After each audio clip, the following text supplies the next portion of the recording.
Hi everyone, Dave Bradshaw here alongside RevPro owner and booker Andy Quildan, and as always it's been an ever eventful live in London. We've just come off air here in Porchester Hall, and Andy, at the end of the show, let's start with this, you kind of turned white as a sheet there because as we saw, the Young Guns, after that successful title defence against Lyos Gym, said they want to cash in one of their trophies from last year's Trios Grand Prix. They want August 29th, Wembley Arena, at our 14-year anniversary, a match against FTR. Can you make that happen?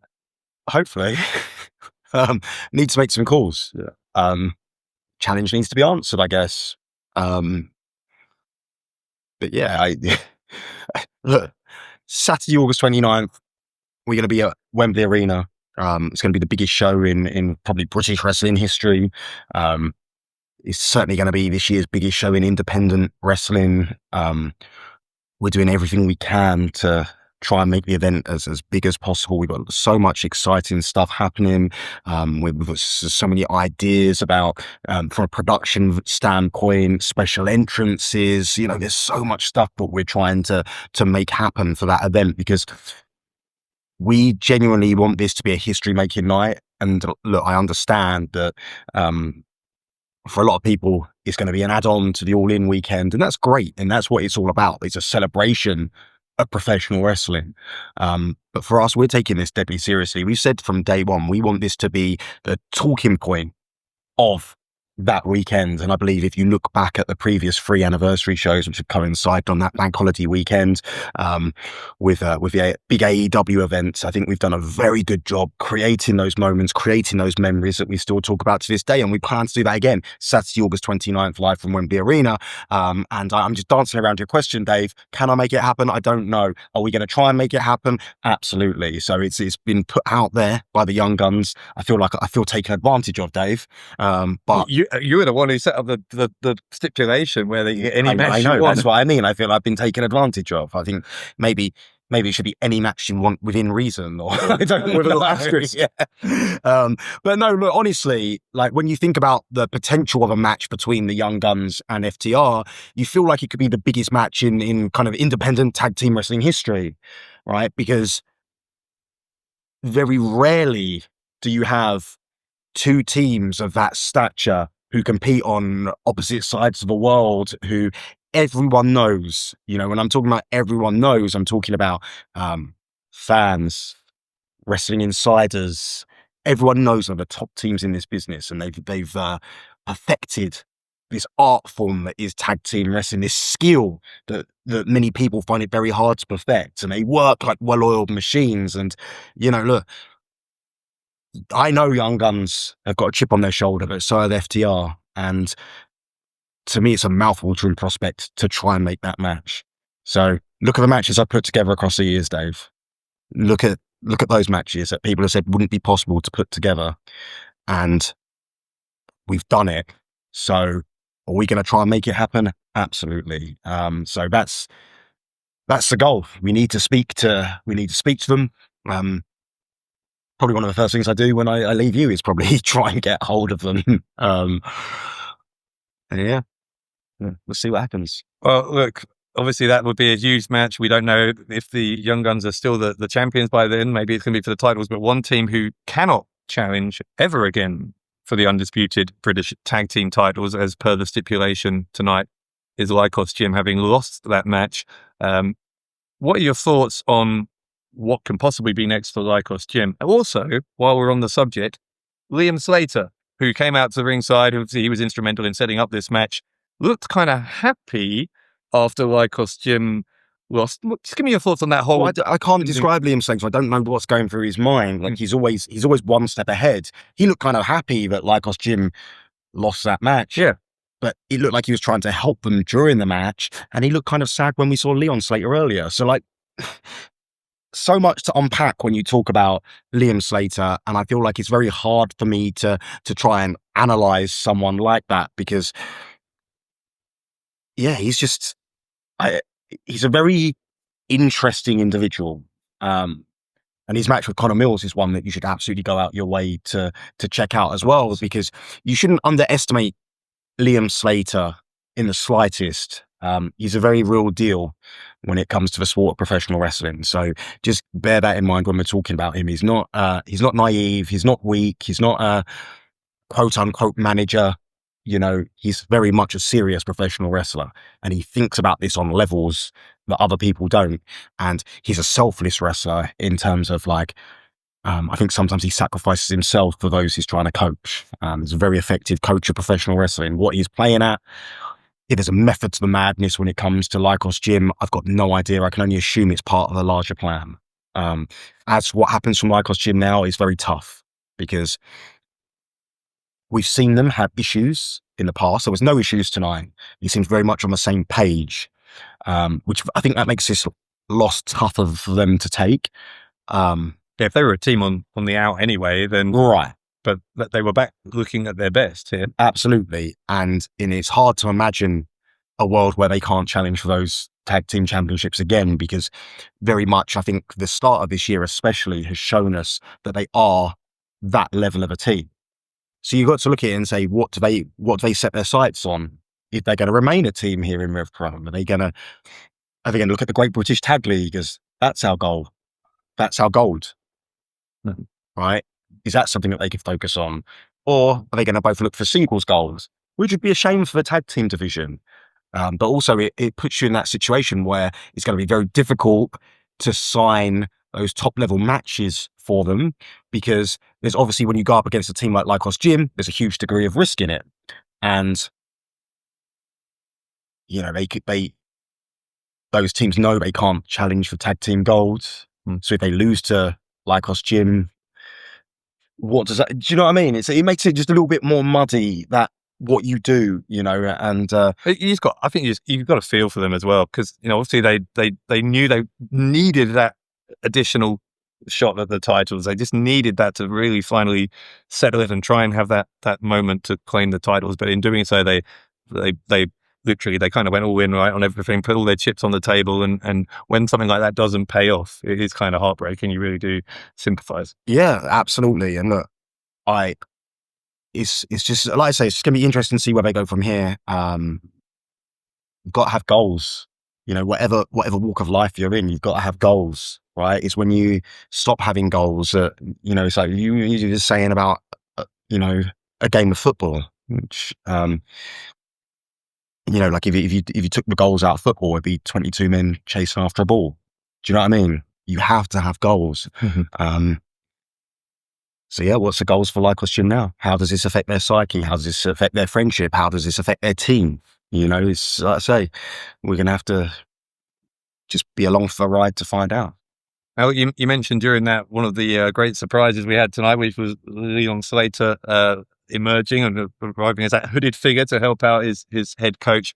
I want to talk a little bit about one of the other surprises, an even bigger surprise in my mind, and certainly not a pleasant one, that we had, which was the actions of Sha Samuels tonight. We were anticipating, although dreading, the possibility that he might hang up his boots, he might be confirming his retirement tonight. It seemed like he was going to do that, and then it seemed like Nino Bryant talked him out of it, and maybe they were even going to form a tag team until they were up on the stage, and then after that, Samuels struck.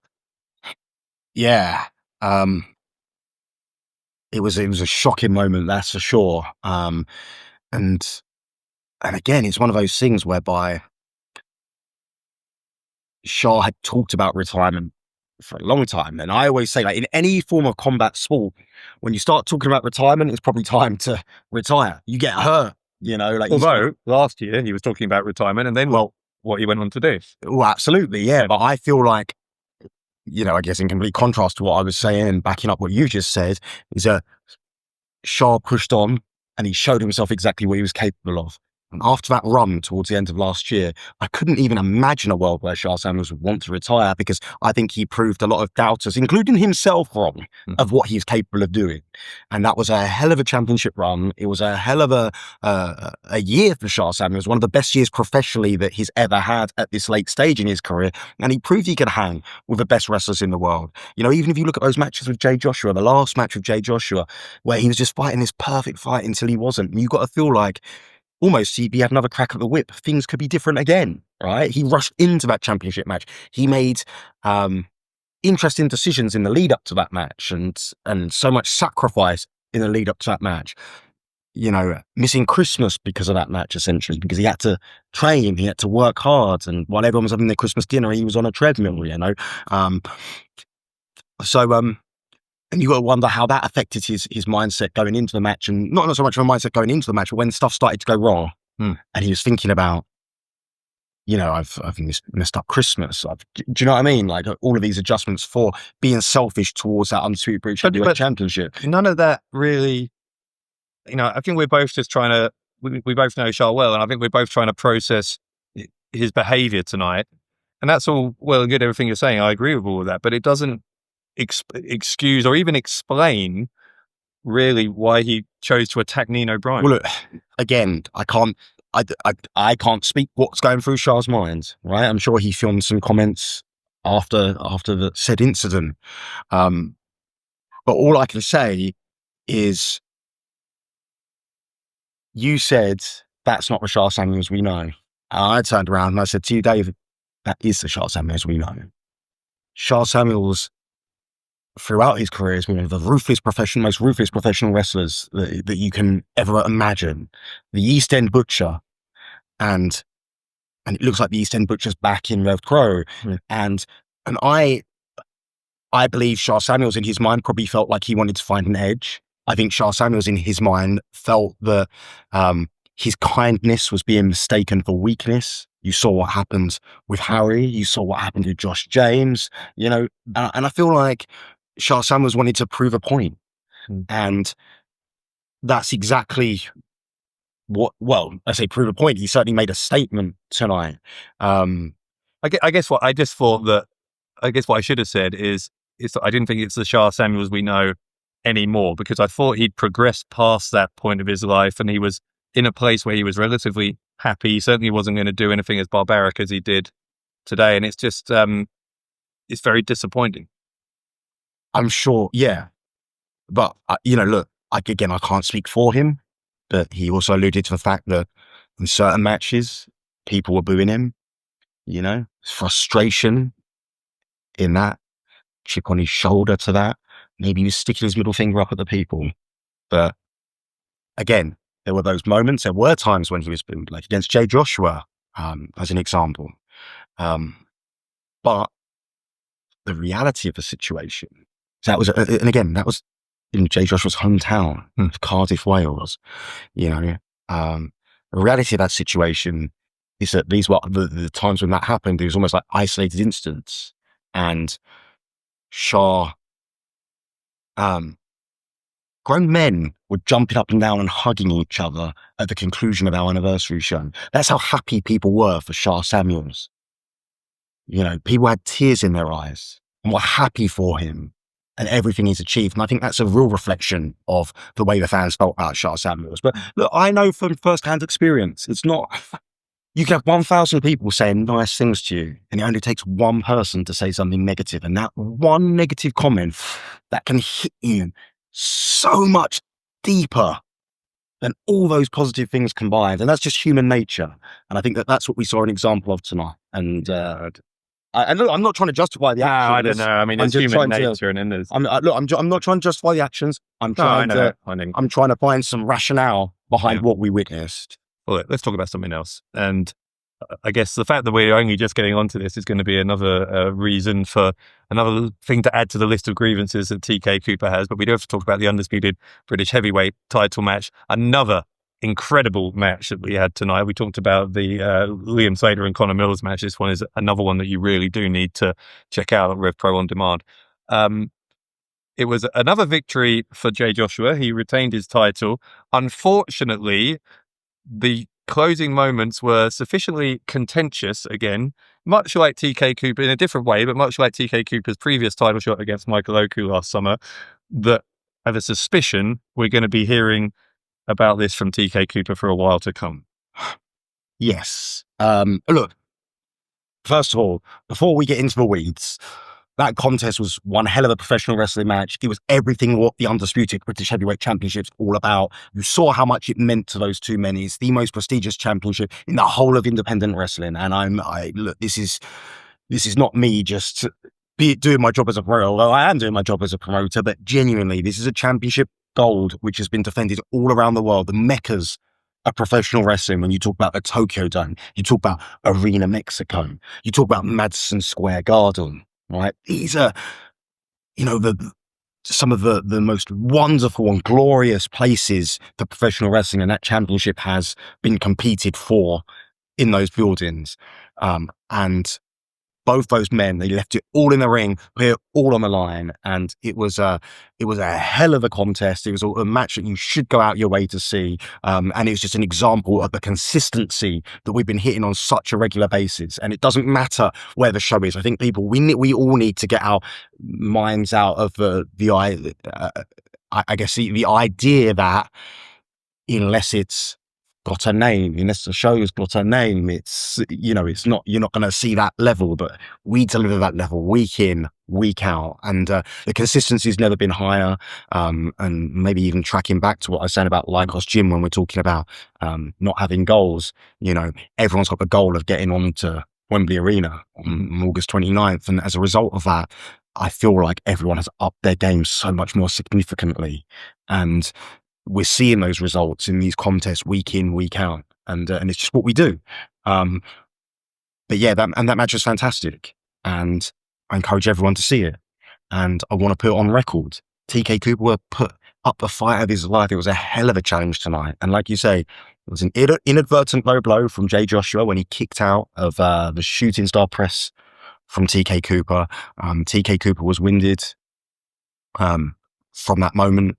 And you can argue that gave Jay Joshua the opening to win the contest. But listen, you've got to play to the referee.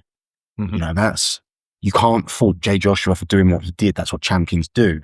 And I'm sure it's something that TK Cooper will contest. I'm sure it's something that TK Cooper will complain about. But, look, if he's going to do, I think if he handles this maturely, like after the fight that he put up tonight, if he handles this maturely, I believe we can get to the point where he gets a rematch for that championship gold. Now, how TK Cooper does handle this and how he should handle it may well be two completely different things. I'm partly surprised he hasn't stormed in again and interrupted us here, to be honest. But yeah, so there's going to be a lot of mix of emotions from TK Cooper right now. But look, I think from my mind, when he set out his manifesto last year, and I'm not just a tag guy, I believe I'm the guy. Mm-hmm. And when he laid all that stuff out, I believe there's been so many times when he's validated those claims, but he lets himself down on numerous occasions as well, mainly because instead of focusing on himself, he focuses so much on other people and why things haven't gone his way, etc. So like I say, I hope it's been a learning lesson for TK. I hope we can have a grown-up conversation and look at playing this one back, because I think TK Cooper's proven he's in the top level of wrestlers here in Revolution Pro Wrestling and independent wrestling in the world of wrestling. He's proven that. Mm-hmm. And he can continue to do so, and he can continue to do this at the top level. And like, I think he's a real player. He really is. And he just needs to, I think, approach things a little bit differently. And yeah. Well, look, we're talking about the Undisputed British Heavyweight Championship. I want to ask you who's next in line for Jay Joshua, but I also want to ask you about the Undisputed British Women's Championship. We had a couple of great matches in the women's division here this afternoon. We had a victory for Anita Vaughan over Sha Samuels, albeit with the interference of the diversion, at least, from Sapphire Reed. Earlier in the night, also another win for Rio against the returning Myla Grace. So the competition for the Undisputed British Women's Championship is as hot as ever.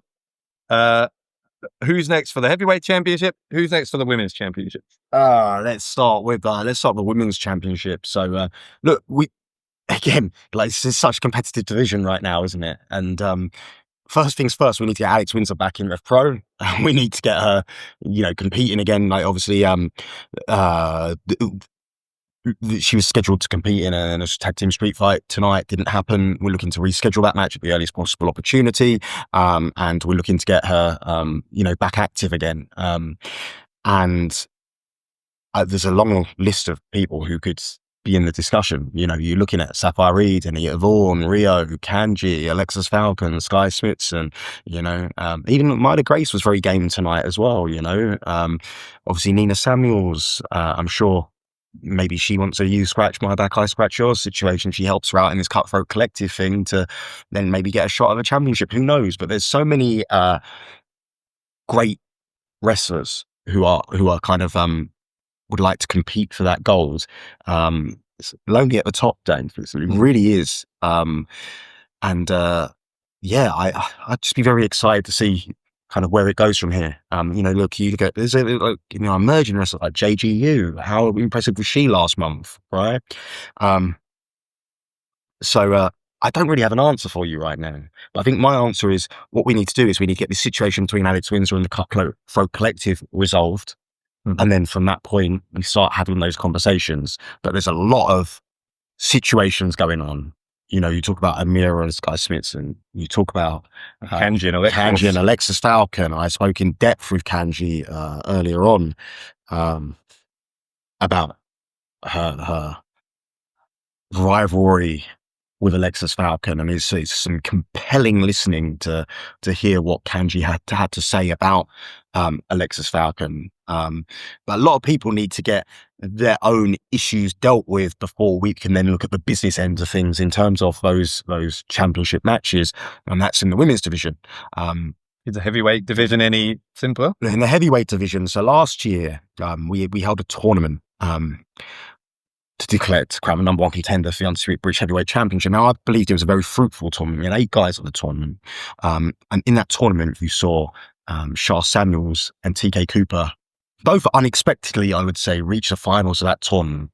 And it's a tournament which it featured the top talent in Revolution Pro Wrestling. And we're going to look to run that tournament back. Now, I'm not saying it's the next person to get a shot at the championship. I'm just telling you about a thought process and how we're going to reach a contender for the Undisputed British Heavyweight Championship. And that time will come at the Revolution Rumble. Now, like I said, there may be championship matches before then. And obviously, that may be a case of TK Cooper gets another shot at the championship. It might be a case of one called Manzas gets a shot. It might be a case of Michael Oku gets a shot. Because look, Michael Oku wants another shot at that belt. It might be a case of Ian Slater gets a shot. He's up there. So it's but we're running the tournament. But we're gonna run a tournament again because it was so successful. And when I say it was so successful, I think it's an opportunity for names who aren't always in the conversation to stand up and be counted. I just spoke about everyone with that end goal in mind of the anniversary show, what that's doing for the psyche of people, the quality, the level of matches, etc. Right, and I just feel that because of the success of last year's tournament, where Sha Samuels' career was rejuvenated, TK Cooper's career was rejuvenated. We're going to do it again. We're running a lot of shows as well. We're going to open up. It's going to be a 16-man tournament now. Wow, last year we did 8, right? Last year was 8. Yeah. And it's going to be contested throughout March and April. Draws for each round, as and when we get there. And we're going to get 16. Obviously, there'll be names that you're familiar with. We're also going to bring some new faces in as well and get a chance to look at them and see how they fare, in this kind of situation. And you're going to see it, like I say, across our shows in March and April. It's not going to be something which is going to dominate every single show in terms of you'll go to a show and there'll be 6 tournament matches, or I don't know that's possible. So, but do you say, will we have matches in that tournament next month here at Portchester Hall? Absolutely, yeah. That's where everything will kick off at the Portchester Hall. Going all the way through to Revolution Rumble, which is taking place on Sunday, May 17th. Sunday, May the 17th, live from the Doncaster Dome. And that's how we will decide who will compete against whoever is the undisputed British Heavyweight Champion on that day. Now, one last thing, we've got obviously a lot of dates coming up, as you said. Next one is Southampton in 3 weeks from now, Sunday, the 22nd of February. But you gave us a little bit of an exclusive live on air today as well, and that was talking about High Stakes coming up. Do you want to, for those who didn't see it live, do you want to tell us a bit more about that again? Yeah, so High Stakes is coming up. It's going to be on Saturday, March the 21st. So 24 hours before we're live in Coventry. It's going to take place from a hangar in Wolverhampton. High Stakes 2026. Saturday, March the 21st, live from a hangar in Wolverhampton. Everyone knows all about High Stakes, what it is to Revolution Pro Wrestling. Expect more of the same on Saturday, March the 21st. So very, very excited for that show. And again, it's just a part of that busy schedule that I've spoken about. We're going to keep going. We're going back into Cardiff. You'll see us in Cardiff in April for Epic Encounter. We've been back to the Vale Arena. I'd love to tell you a date, but I can't remember off the top. It'll be warmer there in April. Yeah, I know. Yeah, exactly. Right. That's the thought process anyway. And then we're currently talking to a lot more venues as well. And I'm excited about the amount of shows that we're going to be running. I should also add, obviously, we're going back to Southampton is our next on the agenda. But the day before Southampton, in terms of next on the agenda, is another Contender show live from the Buckland Community Centre in Portsmouth, where the graduates and up-and-comers coming through our Portsmouth School of Wrestling will get the chance to compete against and alongside some of the top pros in Revolution Pro Wrestling. So that's always a great thing if you want to support the grassroots scene coming through. And not just that as well. Like these are shows which they're not available. The Contender shows we don't put them on RevPro on demand, so you have to be there live if you want to see them in person. But some of the best wrestlers in the world have had their first matches and some of their early matches at the Buckland Community Centre.